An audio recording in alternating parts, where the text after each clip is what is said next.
Dr. Stephanie, welcome to the Visionary Life podcast. In preparation for today's show, I actually figured I'd scroll way back into my email archives to see when it was that I first connected with you. And I think we've briefly talked about this before when I popped into your clinic to potentially offer you some social media services. But then I actually realized you've been on my radar since early 2013. And that's because while I was working for Loblaws, which is one of Canada's biggest grocery store retailers, we were actually putting together this community Bible. And I remember one of my colleagues, she presented to us, a team of 8 of us. She was like, I just walked into this clinic. It's called the Health Loft. And I really think we should add her to our community Bible. And I'm seeing these emails under my Loblaws account, and I'm like, oh my goodness, like you and I, we've had these crossing paths for quite some time. So it's really awesome to be able to sit down with you. You have so much going on right now in your own business. So I think this is the perfect time for us to connect and to share your journey. Because I know it's been quite the journey with our visionary audience who is probably so curious of how you got to where you are today. So thank you for being here. Thank you. It's an honor. I'm excited for this conversation. So, to begin, I just want to do a little dissecting of your past in those 2013 days. You were running a chiropractic clinic, right? So, Correct. can you just give us a rundown of why you started that clinic and whether you always wanted to be an entrepreneur or whether that was something that, just kind of fell into your lap? Like, take us back to those days. Why did you start the clinic? Sure. Yeah. So I have been in private practice. I graduated from the chiropractic school in Toronto 2003. And then opened, took a little bit of time off after graduating and then started my small little room. I sort of rented it out of a gym at the time. And I would say that I in terms of wanting to be an entrepreneur or running my own business, it's really just about me being completely unemployable. So there's just I like feel no that un- way. so there's just really has been no other option for me. And even through chiropractic school, I was a fitness instructor, so I was doing like the step and the high low, and I'm totally dating myself, but like doing all the, and even that, even though I was employed by many different gyms, there still had an aspect of, being an entrepreneur because I could set my own hours, I could determine how many classes I taught, I could set my rates. So I've always really, even though I wouldn't necessarily have identified with the word entrepreneur, I think I have always been someone who has a very strong independent streak, very opinionated. And the times where I have worked, I've had odd jobs, secretary, like it hasn't like I've been fired because I can't follow. I can't do it. So I think being an entrepreneur is just naturally the right fit for my personality type. And, kind of going back to 2013, at that point, I had given birth to my second son. I was running a chiropractic and massage clinic in King West in Toronto, which is sort of downtown, west of this, like a little bit west of the kind of the central corridor. And it was really important to me then, and it's still important for me now to create a welcoming space for people. So, the name, as you mentioned, was called the Health Loft. And it wasn't like Stephanie Estima chiropractic. It wasn't centered on me. It was centered on the pursuit of health. And in the clinic, we wanted things to feel homey. We wanted like a little living room. And I actually rent like my office space was at that time, it was like a 2-story, like townhouse. So the bottom level was like the admin. She was in kind of like where the kitchen might be. The living room was the waiting room for the patients. And then we take the patients upstairs into like what would be like the bedrooms, right? But we converted those into clinic rooms. And I wanted the through line for that has always been, let's just make it the unclinic. Like, let's make it feel like this person is coming into a community where they feel seen, they feel heard, they feel understood. Mhm. And that carried through. That was the first or one of the first iterations of the Health Loft. And I'm sure, as you know, we had like a clinic fire, and there was the clinic basically turned like flat, like we flattened it.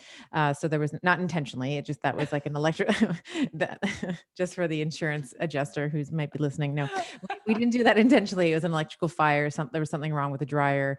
We threw in some massage towels at the end of the night, and then overnight there was this fire. So rebuilt the clinic in 2016.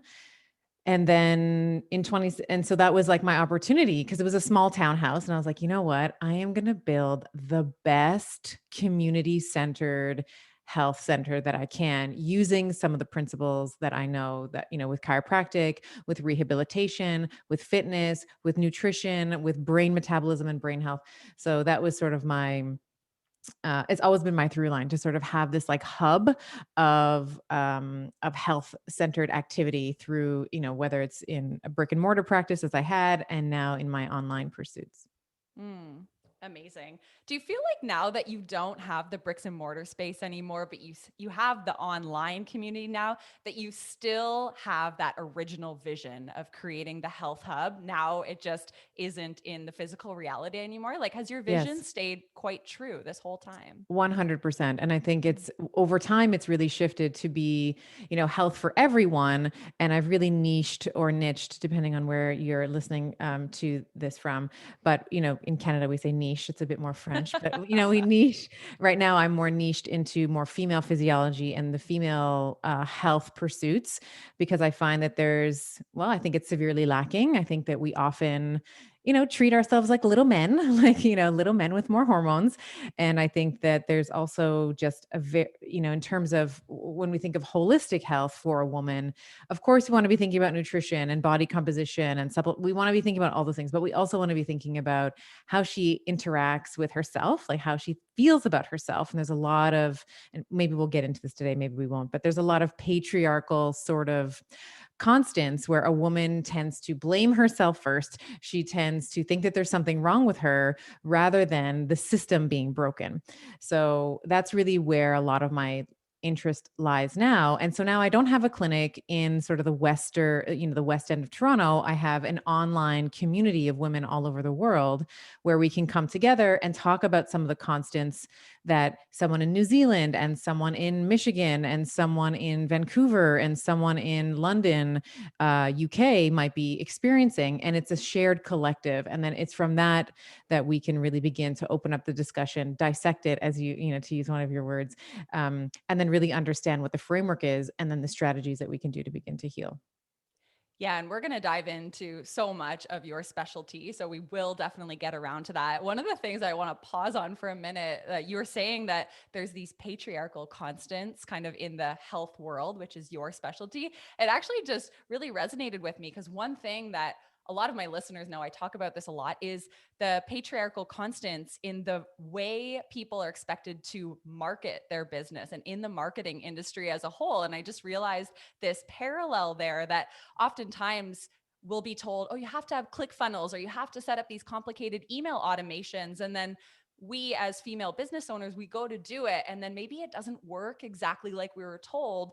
And then we think we did something wrong. And it's like, no, it just wasn't the right formula for your business. And I'm sure this exactly parallels with health. And, what you talk about, women are not little men. So if you're following a diet or a protocol that's been prescribed to you, but that's not for you and it doesn't work, you think, oh, I must have done it wrong. I'm a failure. But It's me. it's Yeah, not it's the me. case. Right. Yeah. And I Precisely. love that you're bringing so much awareness to it. I just had to say that because I think there's probably parallels in every single industry Oh, of 100%. Yeah, I mean, there's many roads that lead to Rome, right? And what we tend to see at least in women's health, is we tend to see a lot of the research done by men by men for men, right? Like, and this is not like male bashing. Like, I'm in a relationship with a wonderful man. Like, I love men, right? I want to be able to edify them and help them make better choices for their health. But often, historically, we are often forgotten because just by virtue of having, in the health space, just by virtue of having a menstrual cycle, it is considered a confounding variable in most research. yeah. So how can we actually, pretend to understand that we understand female physiology when most women have not been studied, right? So, and to your point, when it comes to business, just because a guy has figured it out, just because a guy can say, well, this click funnel did, brought me X amount of revenue and it was super complicated and this and that, that's not necessarily the way that a woman might choose to run her business. Maybe she wants to create more of a solid community and then be able to, make a lot of money from a small amount of dedicated fans and community members. So I don't think it's necessary to, like, it's not always like go big or go home. Yeah. Yeah, it's such an important conversation and something that, yeah, I think would be totally interesting to dig into a little deeper, but we'll save that for another episode. I want to go back to your days of running the clinic. So, Sure. obviously somewhere in that time frame, you must have had a light bulb moment of my impact could be bigger or greater, or even maybe you wanted your time freedom back. I don't know what this was for you, but can you take us back to the moment when you realized that maybe having that physical space was not going to be your future and that you wanted to shift things more into the online space? Talk to us about that point in your life. Yeah, it wasn't so much a point as it was like a chunk of time. So even after, in 2016, as I mentioned, clinic burned down. I was like, I'm going to build this like my dream clinic and all the things. And I would say, if I'm being completely honest with you and your listeners, I would say, maybe towards the end of 2017, like about a year after the clinic was rebuilt and we were doing really well and making really great impact, and I was getting, some recognition for some of my writing online and some of the talks that I had given on some international stages. I remember thinking, like, I love my patients. I love what I do. Like, I'm born to help people, but is this it? Right? Is this, like, by any measure, like if you sort of look at, the revenue that we were generating, the percentage completion of the programs that we were designing, the patient outcome. So what they were saying subjectively and both objectively what we were measuring and what they were saying their experience was, and whether it's pain or whether it was weight loss or whatever it was, we were successful. And I felt like I had climbed the ladder. I was leaning up against the wall and I was like, okay, like I'm at the top of this wall and this is like great. Like, I can completely coast, right? And be happy for many, many years. But there was also an emptiness to it. There was also a hollowness, and I didn't really have the verbiage and I was like, well, it's good, but like, is this it? Is it, Mhm. is this like I've achieved this and I'm like 30 something and like, is that, Yep. so I marinated on it for years, and it finally got so loud. It was just like a thump. Like every single day I'd come home from the clinic and I'd be crying to Giovanni. I'd be crying to my partner. His name is Giovanni. I'd be crying and like, I'm just so unhappy. Yep. And it felt like, if I just did this thing, which was easy, predictable, right, in terms of predictable income and all the things, I would be miserable. Mhm. So I hired a coach who I've known him for many years. And I'll just give credit where credit's due. His name is Dr. Jeff Spencer. So he is a chiropractor who I think did 6 or 7 Tour de France's. He was the chiropractor, mental and physical coach there on that team. Um, Kind of a rock star in the chiropractic community, Mhm. someone I've looked up to. And I reached out to him and I was like, I think I need to close the clinic, but I don't know how to do it. So he really walked me through sorting through my feelings and how can we do this with integrity? Because when you make the decision, when I finally was able to say, okay, I think I actually want to close the clinic, your inclination is like, okay, it has to be done now. Like, I Oh, have yeah. to do it right now. Like, I've identified the itch, like I need to scratch it.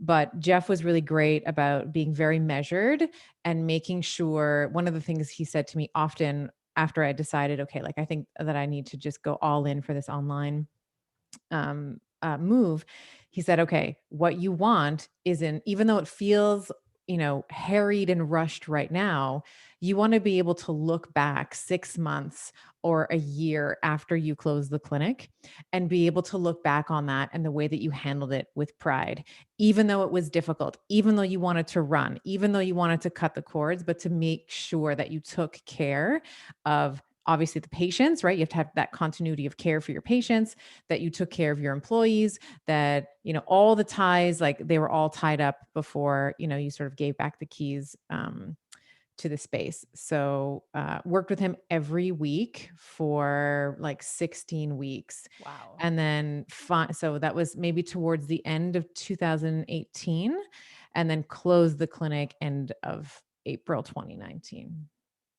You mentioned a feeling of emptiness, like walking into the clinic and going like, wow, to somebody it would seem like I have it all and I've Right. achieved that peak of the mountain, but obviously that wasn't your sentiment. And it's interesting because I think that we can extract this to a lot of different moments in our listeners' lives. Like I know a lot of them are showing up at their full-time job every day feeling this emptiness, or maybe starting a online community and nobody's showing up and they feel this emptiness, and it's like that gut punch that's easy to kind of push down and just say forget about it, like you're fine, you have the stability, just keep doing what you're doing, don't take those risks. But I think it's like honorable to stop and actually pay attention to that inner voice that says, this isn't your forever. Because I believe it's easier to just numb that feeling, like to go home to the wine,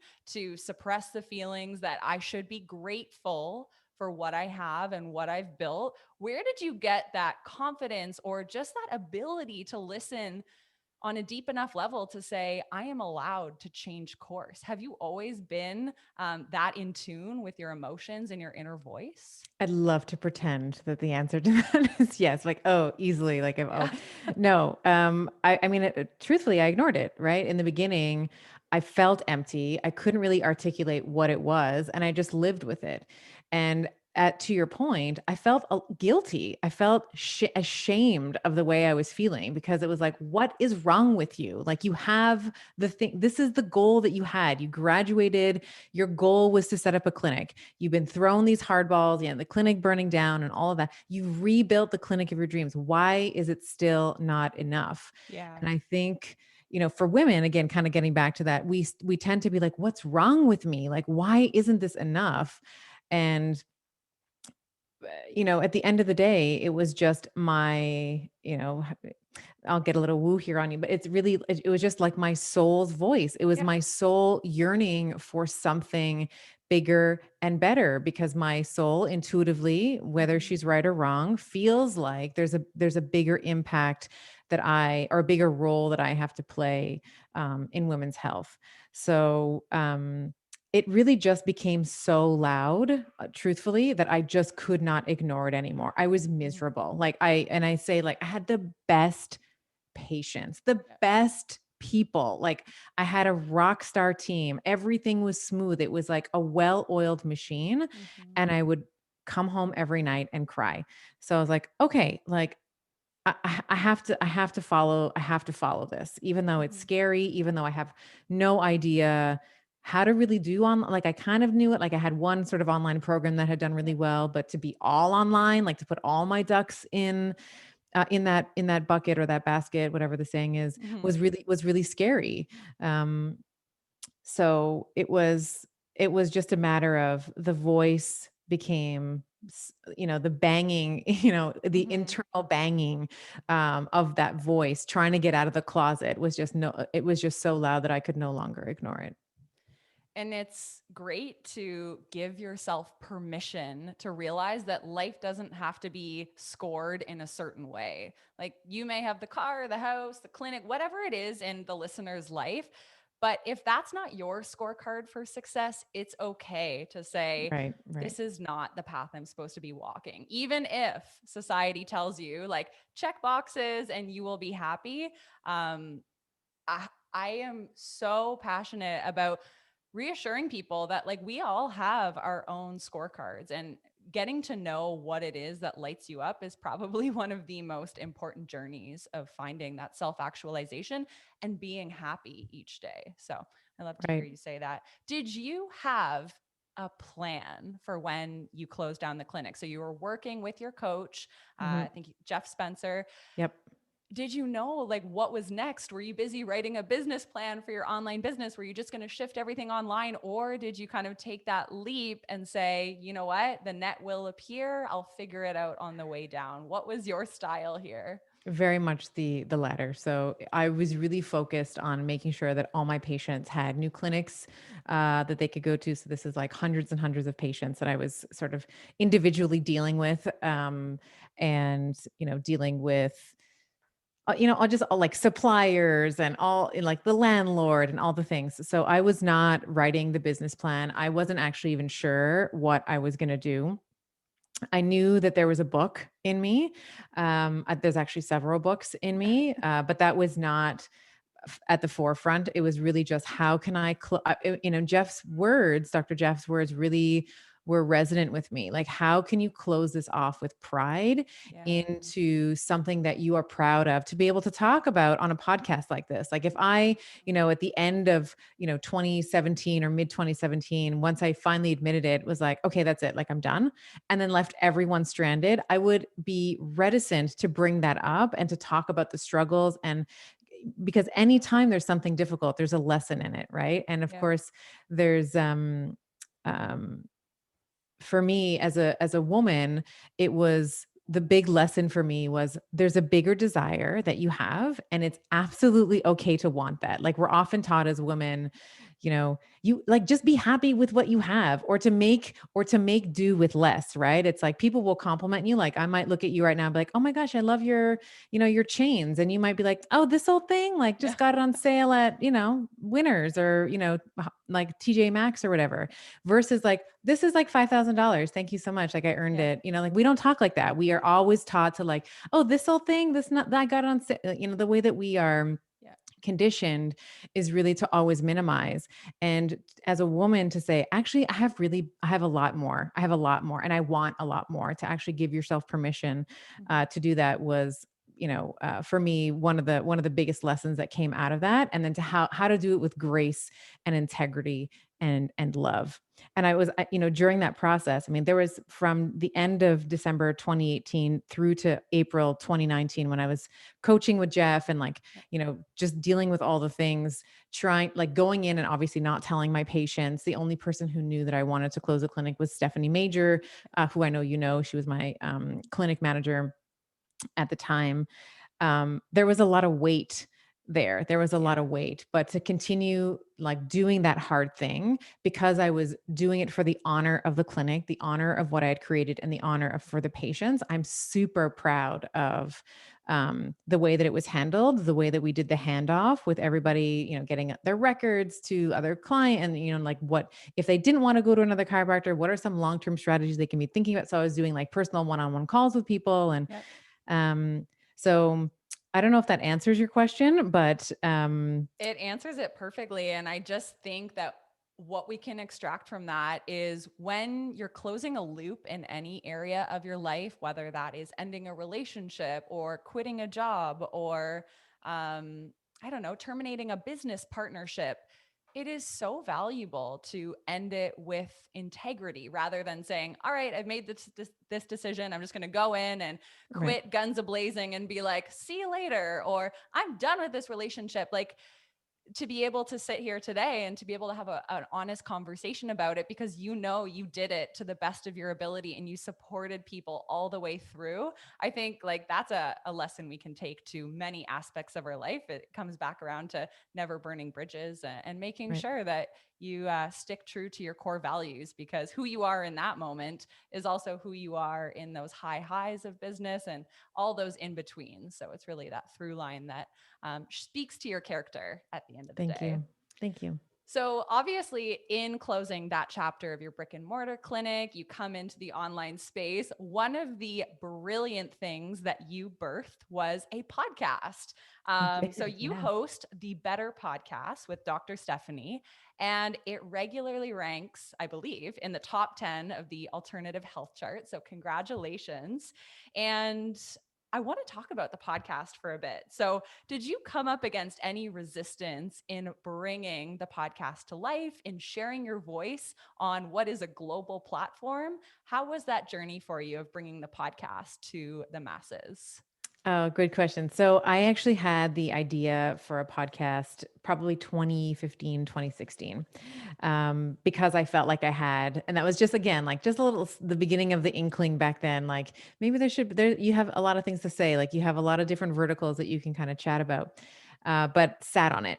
I remember I was walking down the street. It was Giovanni, my partner, and we just got a coffee. We were in King East in Toronto, East End of Toronto, and I remember saying to him something like, I want to be like the female Tim Ferriss. Like, that's who I want to emulate. I absolutely, because when you listen to Tim Ferriss, one of the things that becomes incredibly apparent is the amount of work that he puts into every episode. Like, he knows everything about his guest, and he has notes, pages and pages of notes. He has, he's thought about questions. It's not just like, it's not the run of the mill questions that Yeah. you typically get. He has very unique things. He fuses that with his own life experience. So I maybe said it incorrectly because I don't want to be Tim Ferriss, right? Like I want to have what I was trying to articulate at the time was I want to have a similar podcast in terms of emulating, the preparation that Tim does, the guests the thinking, the strategy, all the prep work that he puts into before the podcast happens. That's something that I really love because one of my core values is learning. So it's so fun to right before, if I know I'm speaking to someone on a Tuesday, I spend the weekend and the Monday like learning everything about their body of work, thinking about how I want to make things different for this particular conversation. So that's sort of what I was looking at, but I also knew that I wanted it to be female specific. So Tim is like the productivity guru, right? Talks about everything from productivity to ketosis to all the things that he talks about and all the stars and stuff that he has on his podcast. I really wanted to put a female spin on it because it's still something at the time, and even today with the podcast out in the world, I still think that I'm one of few podcasts that really do tackle female physiology head on and all the different verticals. It's not, there are some podcasts that kind of just focus on one thing, and I really like to paint broad uh, brushstrokes and then go really deep into each of those categories. So, yeah, in Canada, we are typically in the top, 30, 20 or 30 in alternative health. In the US, we're usually in the top 50. So, yeah. You seem to be so clear on what typically is called like a target market or a niche or your dream client, and you actually have a name for them. You call them your Betties. Yes. So, did you create the podcast with this avatar in mind? Oh, it's a good question. Truthfully, no. I started the podcast because I really saw a gap in the type of podcasting or the types of conversations around women's health that I wanted to start contributing to. And I think that that's sort of any entrepreneur will tell you that it's like I created the thing that was missing. Like I created the thing that I wanted to see. And then the name Betty's really just, that's what we call the fans of the Better podcast. It really just comes from the name, right? So it's Better with Dr. Stephanie. We started calling them Betty's. And it, I have two segments or three segments to the show. So one is an interview with someone. One is called Geeky Magic, where I'm just sort of riffing on a topic. And then we have a new show that's actually starting next week called Betty Bites. So this is just like little bits of wisdom. We have very long format conversations. Sometimes they're 2 hours, 3 hours. Sometimes they're an hour 20, but we've had enough feedback from our Betties and they say, listen, like, I can't, like, I'm homeschooling or like, I'm a lawyer. Like, I can't listen to 2 hours of, sirtuins and DNA methylomes. Like, can you please just, like, what's the juice? Like, what's the heart of it? Yes. So the Betty Bites is just going to be like the condensed, if you never listen to the full podcast, this is the big takeaway from it. Um, and so the name just sort of came organically. And then what we started noticing was that in the reviews, like if you look on iTunes and people review the podcast, people would start calling themselves Betties. They would Mhm. say, yeah, I'm such a Betty. I love her. She's just like, I just want like, this is like the best friend conversation that I never had growing up, or like the questions I, wanted to ask, but was too embarrassed to do that. I am such a Betty. I'm so proud to be a Betty. So we started hearing that over and over again. So we started seeing people like take, like, it was just like a cute little name that Yeah. me and Major would kind of call the people, like, like call our fans, and then they started adopting it as well. So it's just, it grew very organically.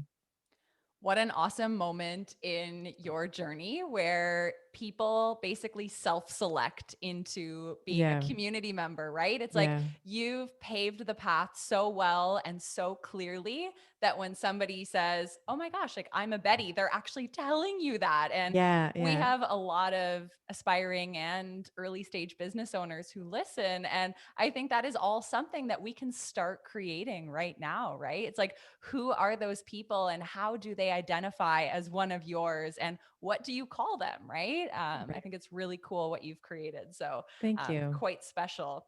And It also speaks to my vintage heart because, Betty is kind of right, like an older name. And I feel like my soul comes from like like Betty Davis and all that. So, yeah. I love that. And the other Mhm. thing that's great is you mentioned these clips that you're doing. I see Joe Rogan and Rich Roll doing them on YouTube, but Mhm. what an awesome way to stick with that audio format that I listen to podcasts, 2, 3 hours a day, but to Mhm. deliver those bite sized moments for people who maybe don't have as much time as I do to digest the full format. So I love that. I'm assuming you'll be repurposing the content, or are Yeah, you it'll be from recording my something? legacy content. Yeah, because when I look back at my interviews, I'm like, oh my God, I love this interview. And I will sometimes go back and listen to what, Elizabeth Gilbert, she has this really great piece where she talks about female rage and how we are really taught to just like smile, everything's great. And she has this, so that's going to be one of Yeah. the Betty Bites, is like really kind of dissecting her take on female rage and female anger and the way that it is completely not allowed in society. And we were talking about it in the context of her book City of Girls, which was centered around the 1930s and the 1940s, but that still applies today, right? When we Yeah. think about female rage, if you are, it doesn't matter how you present, you're white, you're black, you're whatever, it is not allowed. It is not, you are called hysterical. If you're black, you're called an angry black woman.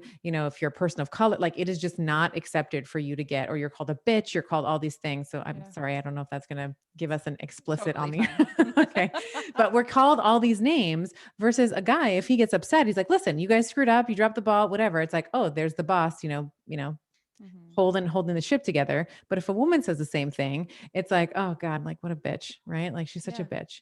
So And yeah. see, you're talking about this clip, and I'm certain I've listened to that episode, but that's not resonating with me. And I think that's all the more reason to be recycling this Yeah. content, right? Yeah. And Yeah. I think the lesson here for anyone who is a content creator is that you don't just have to create something once and then just kind of let it collect dust and fall to the bottom of the barrel. I think what you're doing is brilliant, actually, is taking those bite-sized nuggets from the hundreds of hours I'm sure that you've recorded at this point, Mhm. and you're giving them, a fresh look and putting them in front of us in just a different format. Anyone can do that with a blog post, with a YouTube video, with a podcast. Correct. I don't think we always need to be reinventing the wheel, but instead picking our really high quality content and just serving it up on a different platter. And then if they want to, they're like, oh, I really love that piece on female. Maybe I will take the time to go back and listen to that full conversation, or at least the entire piece of that female rage part of that conversation. So yeah. Mhm. Amazing. Well, I look forward to hearing those, and we'll definitely link the Betty Bites in the show Mhm. notes. Great name, too. Thank you. So, of course, you have been working on a book. It is called The Betty Body. Mhm. Before we talk about the specifics of the book, can you take us behind the scenes of the book writing process? Because a lot of the listeners, one day they have on their vision board, they want to write a book. They want to share their thought leadership with the world, like you're doing with the Betty Body. So, tell us about how you decided this was the time and what that process was like of actually bringing the book to life. Good. So, in terms of deciding when I wanted to write a book, I knew that there was always one or two books kind of knocking around in my head. It was just a matter of, so I closed the clinic April 2019, just to kind of give you a timeline here. And then I decided in August of 2019 that I was going to write the book. So I felt like I had created enough space for me to finally say, okay, like let me start piecing my thoughts together. Let me get a rudimentary version of a manuscript, like some kind of backbone together. And so I started in August of 2019 writing. And I would say literally the final, like, so the book is coming out February 16th, 2021. I literally just sent back the final stuff last week. Like Wow. there was a couple of proofreading things that I had to do, but the writing part of it took the better part of, call it, 12 to 14 months. And it was, I've likened it to birth. So if anyone who's listening who's ever had a child, or who's labored, I should say, it's very similar to labor. So there's like contractions where you're like, I can't do this. This really, really hurts. And then there's like times when the pace is picking up and like your breath and like, for me, it was like downloads were coming like fast and furious. And then there was times where nothing was happening.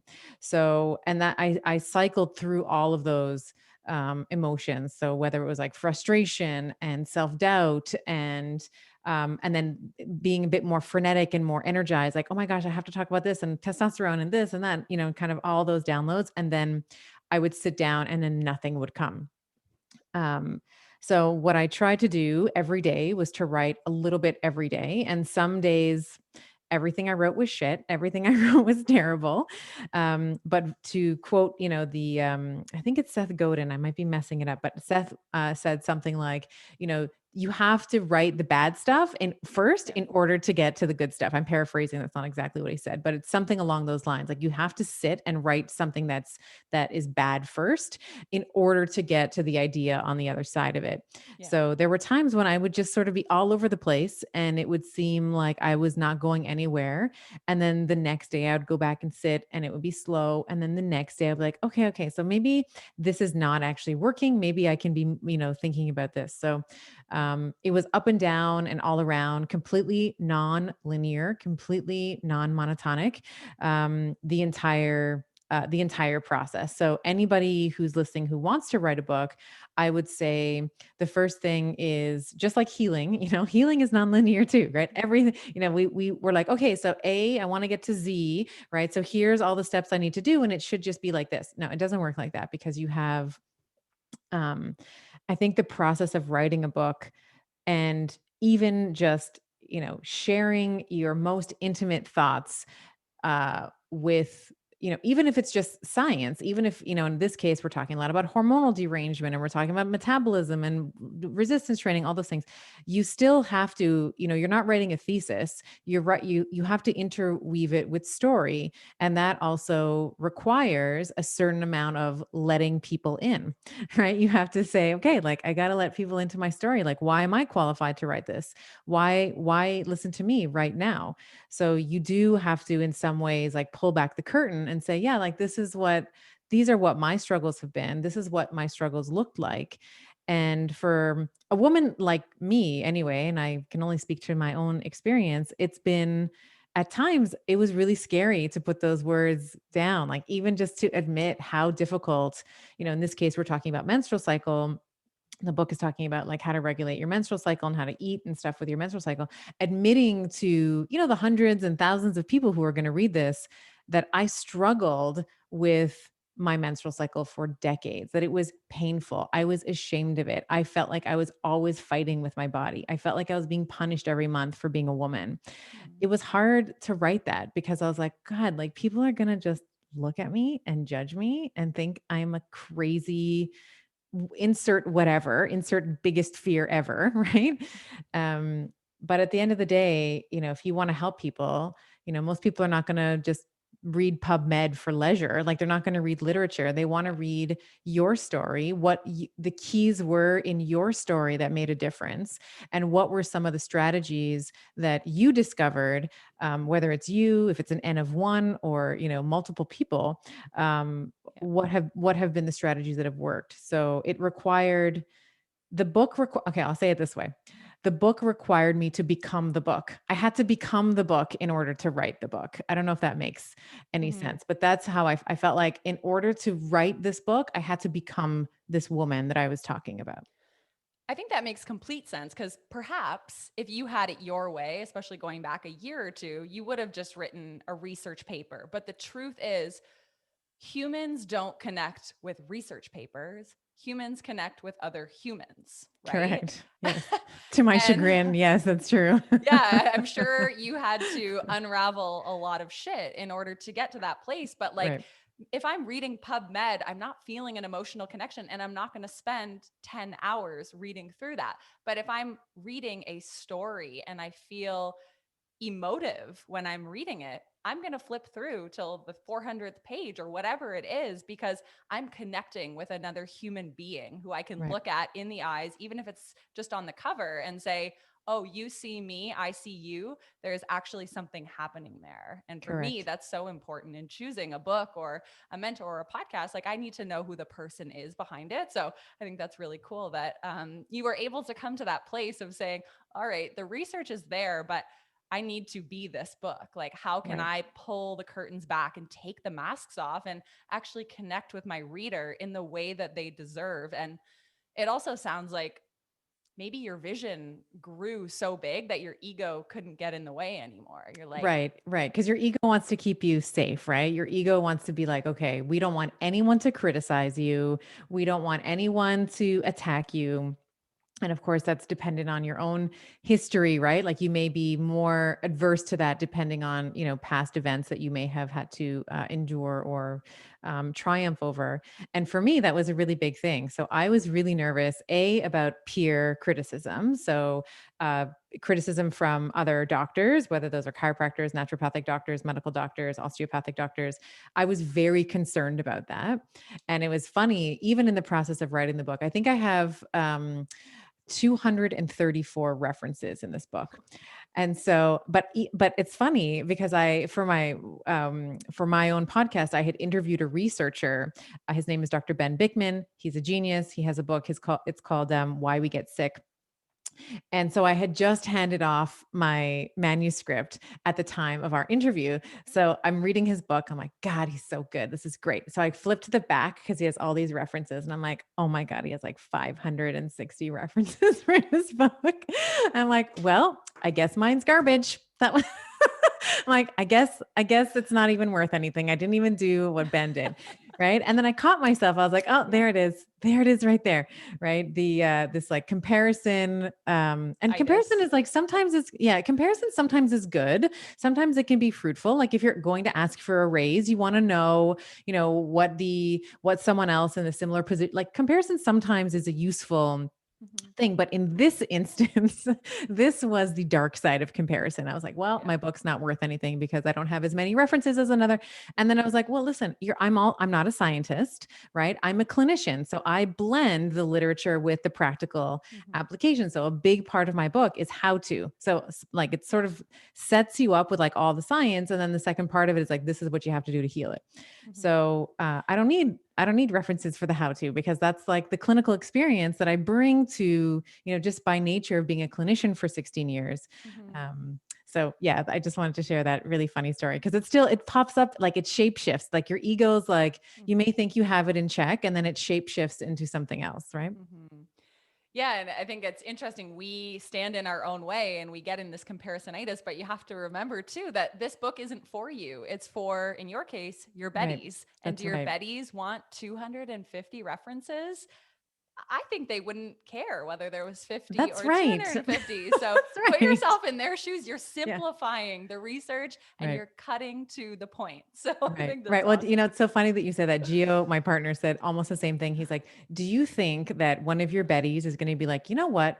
she didn't have the minimum 275 references, like this is garbage? Or is she going to say, wow, like she really spent the time to make sure that she's referenced? Yeah. That doesn't mean anything for me. It's the protocols that are outlined in the book that actually matter. And I was like, oh yeah, I forgot about that part. Yeah. But it's the Well, criticism from my peers that was driving that egoic response, right? But the Mm. truth is, it's not for them. So it's a good reminder Correct. for all of us, for Correct. sure, to Correct. get out of our own way. Mhm. What is a Betty body? For the person who's listening, like the Betty body. Okay, well, do I want to read this? In your words, what is that? So a Betty body is basically your body. There's no, we don't define, you don't have to look like, you don't have to be a certain size or a certain weight. This is about feeling good in your skin. Mhm. So if there is a woman who feels inflamed, or she has brain fog, or she's noticing sleep disturbances, or she's noticing that she's not as strong or doesn't have the endurance that she has, the a Betty body is someone who can adapt to both, to her internal and her external environment appropriately with ease and grace. And if you can't do that, then we have strategies in the book to help heal your metabolism, reduce inflammation, and just like feel good in your skin. Like I talk about your, being in your Betty body as like this beautiful dress that like fits you exactly the way that you feel the most sexy, the most alive, the most present. And for someone, that might be a size 4. And for someone else, that might be a size 14 or a size 20. It doesn't matter. We're not talking about size, but we are talking about intuitively responding to your body signals, learning how to listen to the language of your body, because she doesn't talk in words as much as we'd love your Yeah. liver to be like, we need you to have more, like, livers don't work like that. But we have to listen to the signals of our body. And once you can decode that, then you can appropriately respond to your body in the way that she requires and that she expects you to. I love that. I love that you've taken the narrative away from size because we've all, been on those diets that are like, get your size 2 body or take all your waist Right. measurements and that. And it's just nice to know that we can come home to the body that makes us feel good. And you So know what feels good, like you also know what feels good. So that's not for completely. me. And the whole point is to give women the autonomy to choose, right? If you want to lose weight, then that is up to Yeah. you to decide. If you do not want to lose weight, but maybe you want to improve your brain fog or your energy, like that is, you are a smart woman. I am not prescribing for you what I think everybody should look like. Yeah. Yeah.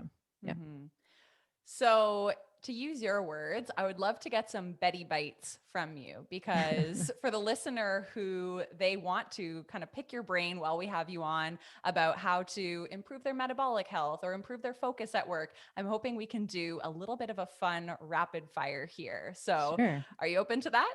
Oh, of course. Yeah, that's fun. Okay, so in your podcast, you say you're always trying to answer the question of what are the simplest things that you can do today to get Mhm. better tomorrow. Yep. So, first little bullet point here, what are the simplest things we can do for better metabolic health? Oh, that's great. I would say that for every woman, we want to be thinking about, no matter what, like without getting into the diet wars, you want to be eating whole foods. So whether that is, and I would say, just as a general rule, when you are going to the grocery store, that means shopping the perimeter of the grocery store. So usually in the aisles is where you get like the chips, the cookies, the crackers, the manufactured processed foods. So typically in the perimeter of the grocery store, that's where you get the fresh veg. That's where you get the fish is there, the butcher's there, the fruits and vegetables are there. So it's eating whole foods. It's eating until you're full. So understanding the difference between hunger and thirst. Most people conflate the two. So at a very minimum, we want to be making sure that we are always hydrated as you take a sip of your tea, right? We always want to make sure that we are hydrated, because it feels the same in the body. Like the signals feel the same. We feel like, oh, I'm a little bit like, not, I have a little bit of the munchies. And maybe it might just be that you haven't had enough water.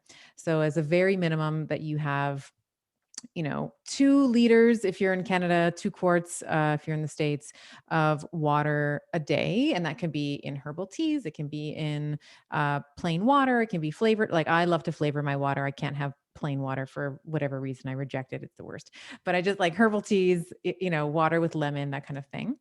And then the other thing I would say is, when we think about metabolic health, I think in women's health in general, we tend to subcategorize things. So metabolic health, physical, like musculoskeletal system, endocrine system, but it's all part of a bigger whole. We can't just go into the metabolic. Like if we were to picture a spider web, you can't just like pull on the one little string that's the metabolic piece and not expect to affect the whole. So I would say when we think about metabolic health, the first thing we want to be thinking about is how can we reduce our stress, right? So that might not be like a supplement that you take or a diet that you follow, but how can you bring peace and joy and ease into every single day? And I say this, I coach women, a few women one on one. And in the beginning of my sort of coaching career, I would have people beating themselves up. They would be like, oh my God, I went to a wedding. I totally caved and I had the piece of wedding cake. I went to the dessert table. I'm such a loser. And it's like, okay, you had the sugar, you had the, whatever. That whole process physiologically is at a maximum lasts for about 2 hours. Right. So we see the insulin spike and then the bubble, the insulin takes the blood glucose, puts it into this, the cell, and it's sort of done after 2 hours. But you beating yourself up for the 3 days after is actually much more physiologically damaging to not only your psyche, but to your physiology, to your body and your inability to lose weight, that you have to forgive yourself. You just have to say like, okay, like I had the cake. It was great, tasted wonderful, and we're done with it and we move on. Um, even if it wasn't something you were planning. So I think being gentle with yourself, I think is probably one of the best things that you can do for every single parameter of your health. Learning to forgive yourself for not being perfect, because that is in my word, that is a equivalent to a 4-letter word, being perfect. We are not, we are not perfect. We are just, everybody's a work in progress, right? Progress makes progress, not progress makes perfect, or practice makes perfect. Practice makes practice. Mm-hmm. Even, doctors, we don't have perfects, we have practices, right? So it's always about the practice and the recommitment to yourself. That's important. So those would be like my 1, 2, 3, if there's like rules for everyone. This is like a tangible business and health podcast, because I'm like, yeah, in business, we need to be gentle with ourselves. We don't have to be perfect. Like it's all Right. about progress. So I'm drawing the lessons here. What would be a Betty Bite for somebody who wants better brain function, clarity, focus, who just feels like they can't dial into a project? First, I would say one of the most available techniques on the planet. It's free, super complicated. It's called breathing. Yeah. So when we think about when we're feeling really like foggy or not clear, this can be a variety of different things. But one of the best ways that you can begin to ameliorate that is by breathing, by oxygenating your brain. And a lot of times when we are feeling stressed, we tend to be very much shallow. We tend to breathe very shallowly. So from sort of the upper lobes of the like if you think about someone taking a deep breath, they might like take a deep breath and go, right? Like the shoulders might lift, the chest might lift, versus diaphragmatic breathing where the belly actually comes out. Mm. And for a lot of women, again, when we think about patriarchal, like we're not actually told to allow the tummy to soften. We have to always like suck it in and suck it up, right? So Mhm. allowing the belly to soften, taking some really deep cleansing breaths into the lower lobes of the lung is going to hyper oxygenate your blood, which is also going to go to your brain, which will help with some clarity. The other thing that I love is cold therapy. Mm. So when we are thinking about brain focus and brain fog, one of the most successful practices that I have seen, and this is for men and women, is some sort of cold therapy. Now, you don't have to spend, you don't have to find like a cryotherapy clinic. If you are someone who lives in a season where there's 4 seasons like I do, every morning especially through the winter, I go outside and I have a cup of like I have a little espresso in the morning. I go outside and I sit on my porch Mhm. getting some fresh air. I'm in a tank top or in just like I'm not wearing a jacket. So I'm out there in the cold. And I stay out there to the point where I start to feel myself shivering a little bit. You Mhm. can also do this in your shower. So if you're someone who lives where where the seasons are like relatively consistent through the year, where it's always warm, like you're in California or Florida or Texas or something, I would definitely say the last minute of your shower, turn off all the heat. And so like just imagine you're jumping in a lake, right? Yeah. It's like summer vacation and you're like it's the first jump in the lake, and while you may feel like a drowned cat for for a Yeah. couple of seconds, it is one of the best things that you can do for something called mitochondrial biogenesis, which is just like a fancy word for creating new cells for energy production. Mm. It is going to wake up your brain. And when we use temperature extremes, this is one of the best ways for brain fog and like the inability to focus. I promise, like just try it once. You may hate it. Yeah. The cold, like people don't like to be uncomfortable, but it's in those, moving to the extremes where we can start to see some of those benefits. Such good tips. And my listeners will laugh because one of my goals for 2021, since we just moved onto a property that has a river in the backyard, I said, Mm, I'm going to go in that river once a week. And in the summer, it was great. daily. But so on New Year's Day, my husband and I suited up and it was snowing, and we each did 5 seconds fully submersed in the river. Amazing. And we just felt so exhilarated. Like, Yeah. and it gives you this whole body rush of like, it feels like every cell is fired up. And I was just like radiating energy at that moment. So you've inspired me to do it for this week because I've been avoiding it for the last few days. Isn't it funny the games we play with ourselves? Isn't it so funny because you know how good you Oh, feel, yep. right? But then you're like, when you're I sort don't of want to do thinking of, it. I don't want to do it. I'm too busy. I'll go, like, I got to make myself a Too this. I busy. got to, too busy. Can't do it. There's excuse, excuse, excuse. But it's really just like, that's just like the avoidance of being uncomfortable. And Mhm. that's where all the good stuff lies, is like in the uncomfortable stuff, right? What can we do for a better business? I'm curious to hear your opinion on this. A better business.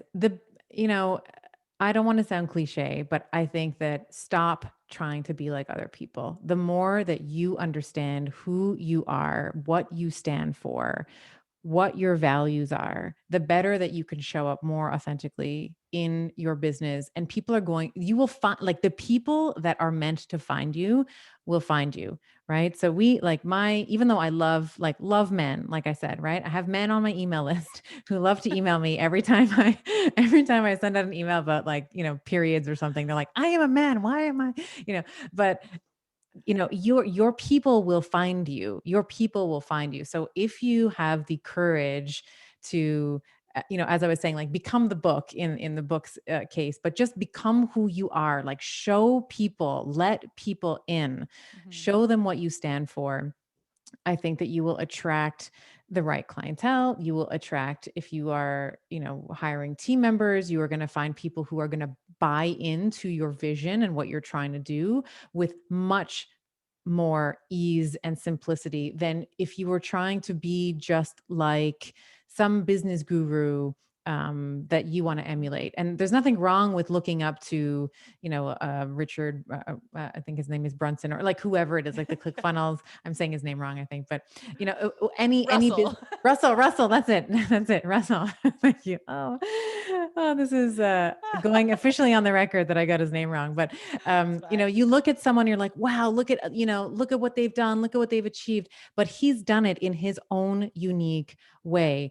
Or, Sarah Blakely of Spanx, like I was actually watching her masterclass the other day. Like, what makes her unique is her, right? So you have to just be unapologetically you and not be afraid to show people that, because that's actually where, they, in the States, they say the riches are where the niches are, right? Yeah. And, we can say it in Canada a little bit like the niches are The whether Riches the or riches. I don't know. It doesn't make sense. the Nouveau Riches. Yeah, the nouveau riches. Exactly.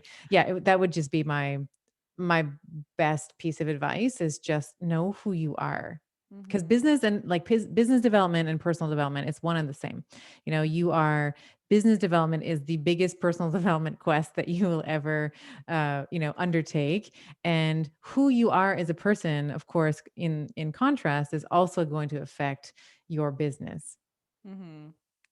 I love that because at the end of the day, a lot of what we do, no matter what industry you're in, is kind of a commodity, right? There are other people who can teach nutrition. In my case, there are other Sure. people who can teach marketing, but nobody can do it like me. Nobody can do it with the life experience I have, the stories that I bring into it. just the weird quirks about me. And so it's like that quote, don't change who you are, become more of who you are, because that's your secret sauce. That is what Correct. makes the Betty body shine, is that it's a unique expression of you and your collective of experience and research. And like you said, the storytelling you're going to bring into it. Nobody will ever be able to write the Betty body like you did. Right. And it sounds like you've really been on that journey of self discovery alongside business growth. And I don't think it ever ends, but I think the more we can uncover those unique traits that only we have, the more we can truly call in the people who we can help and the people who want to learn from us. And that's who we want in our corner, right? Well said. So tell us, where can we get the Betty Body? How can we get our hands on it? I think this is going to be an amazing book for business owners who want to perform better, who want to make sure that they take care of themselves first before they show up and give to everybody else. So tell us everything we need to know about the book. It is going to be released February 16th, 2021. And you can find it wherever you would buy from an online retailer. So Amazon, you'll be able to find it on amazon.com.ca, wherever you hail from. And you can also find, if you go to hellobetty.club, so HELLOBETTY.CLUB, you'll be able to find links for that as well. Amazing. Dr. Stephanie, thank you for hanging out with us and sharing your journey from where you were when you started your chiropractic clinic all the way to where you are today, which is podcast host, author, incredible online business owner, and a true wealth of knowledge. I really love listening to your podcast, and I do think it is unique to any other audio content that I've ever consumed in my life. And I listen to a lot. So, Thank you. congratulations on all the success. And I would encourage everybody to go find an episode and start binging on it. Thank you. I love that. I fully receive that. Thank you. You're welcome.